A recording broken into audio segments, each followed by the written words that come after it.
Hi, first off, happy Christmas to everyone. Or I suppose happy Christmas Eve. I don't think I'm getting any vinyls for Christmas, so this is as Christmassy as this episode can get, I suppose. But I got paid yesterday. My pay periods are weird with work, but I received I received my paycheck, and I purchased some vinyls, and think of the dates here. I ordered it last night, not even 24 hours ago, like 18 hours ago, and it's already here. DHL Express know what they're doing, and they're already here, so I'm incredibly glad about that. I don't think people should be working Christmas Eve delivering, but I'm incredibly grateful that they do. And the point of, why did I say that? The sort of what's going on here now, the case of the matter is that, there we go, that's what I was trying to say.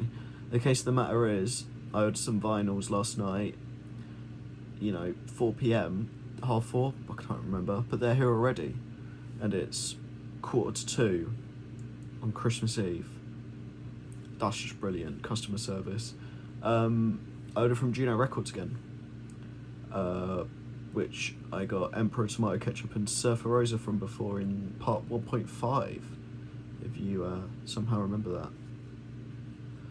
And I ordered 3 records this time, ones that I've been not only listening to, well, 2 of them are ones that I've had on regular rotation, and one is one that just an album I genuinely really enjoy, that I've been listening to for years, and I thought it was about time to get it. So I've actually already opened the box for once, because I ordered a few things that somehow came here today, and on this beautiful, cold as hell Christmas Eve outside, of course, but yeah. And so these first 2, I'm just gonna put those down there actually. These first 2 are ones that I been listening to a lot recently, but this first one especially is one that, I don't know why I'm hyping them up, but yeah, this first one especially is one that I've known since I was very, very young. I think one of the first albums I ever really knew about, Kid A by Radiohead.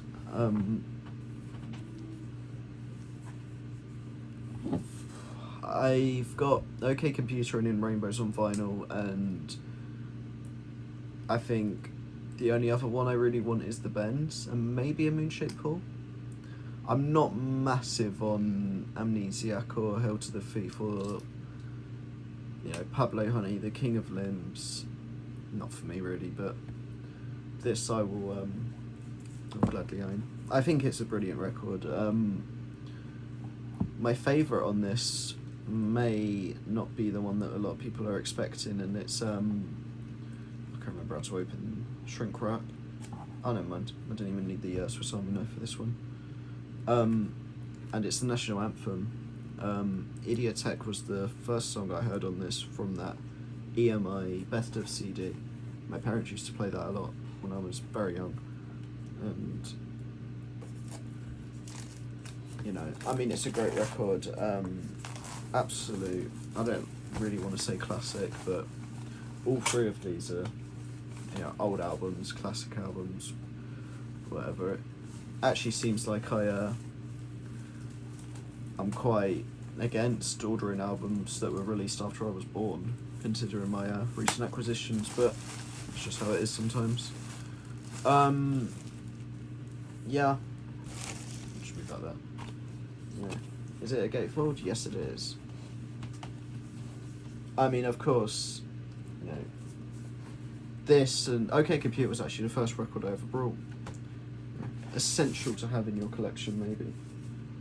Very good record. So this is, I was actually kind of expecting this to just be 1 LP, but I was incorrect. We don't have much on each side though.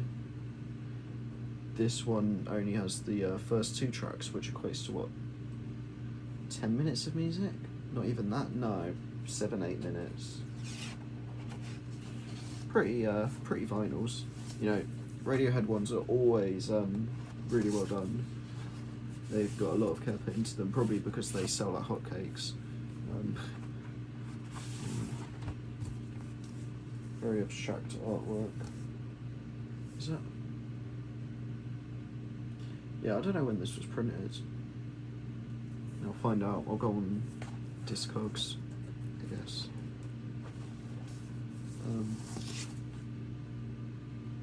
So you get Optimistic, In Limbo, Idioteque, Morning Bell, Motion Picture Soundtrack. Yeah, I mean, I guess the positive of having 2 records there is the sound quality is going to be pristine. But I was just a bit surprised as all. But, you know, it, because it's only about 45 minutes of music, I think. But I'm not complaining. It's a good record. Next up, one that I only discovered recently, but I've been admittedly pretty huge on, is This Desire by PJ Harvey. I never listened to this artist until a couple of months ago. I'm not sure why. Just completely was not on my radar. I can't even remember how I found her stuff, but I did, and this is the one that I've been listening to the most. It's a beautiful album. There's a few tracks on here but that I really enjoy, but most of them are great. It's got early PJ Harvey stuff is quite folk punky from what I recall, like alternative rocky, and you get some of that on here but not too much. But it's a late 90s album, so, you know, trip hop elements and whatnot are sort of around. But yeah, great record. Can't wait to put this one on. This sleeve design is really cool.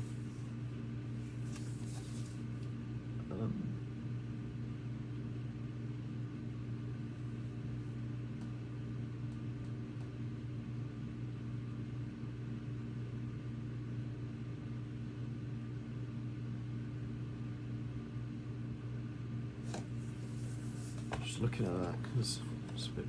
So this is only 1 LP. Okay. And I mean, this is about the same length as Kid A, if I remember correctly. So, you know. Very nice. I think out of all the ones I've got today, I mean, there's only one more to show you. This is the one that I'm most delighted to have acquired. It's just a great record, and it was pretty cheap as well. I'm looking at the thing now. Yeah, I mean, it was £25. Kid A and Is This Desire were both 25, but the one I'm about to show you was 20, which makes sense. But yeah, last one I'm about to show you is my favourite album by this artist by quite an extreme margin, actually.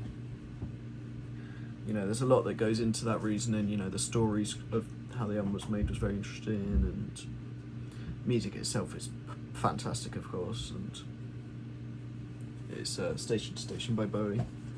The only other Bowie album I own on vinyl is his self-titled, for some reason, like the 1967 one. Please don't make any jokes about the year. And yeah, I mean, it's 49 years old now. The whole story behind it, you know, I'm sure everyone knows. But Low is a great album as well, of course. Hero, I mean, I'm not going to list off all the great Bowie albums, but this is one that just really stood out to me every single time I explored his discography. Obviously only one LP. It's the old sleeve design, as is the case for these repressings of like 70s records. And ironically enough, this will keep your records in better shape than the ones you saw in the other two vinyls. But yeah, brilliant, really glad to own that. And I think this comes with a poster, or at least there is some sort of insert. This, I don't know why it's a poster. I'm not sure what this is meant to be. Are you meant to put the vinyl in this? I'd rather put it in this, to be honest.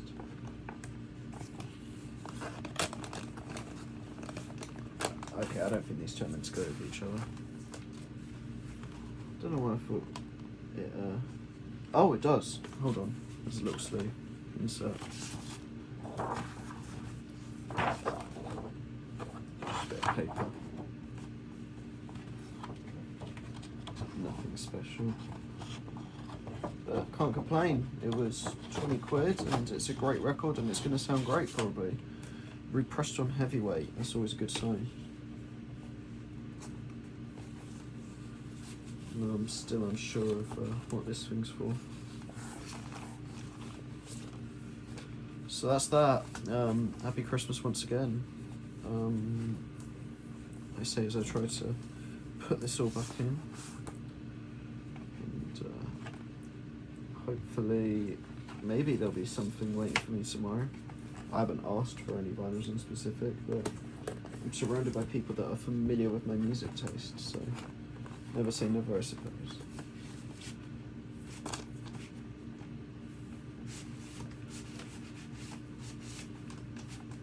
It's been great to be getting back into vinyls again, I must say.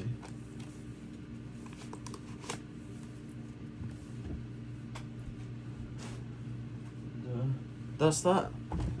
See you around.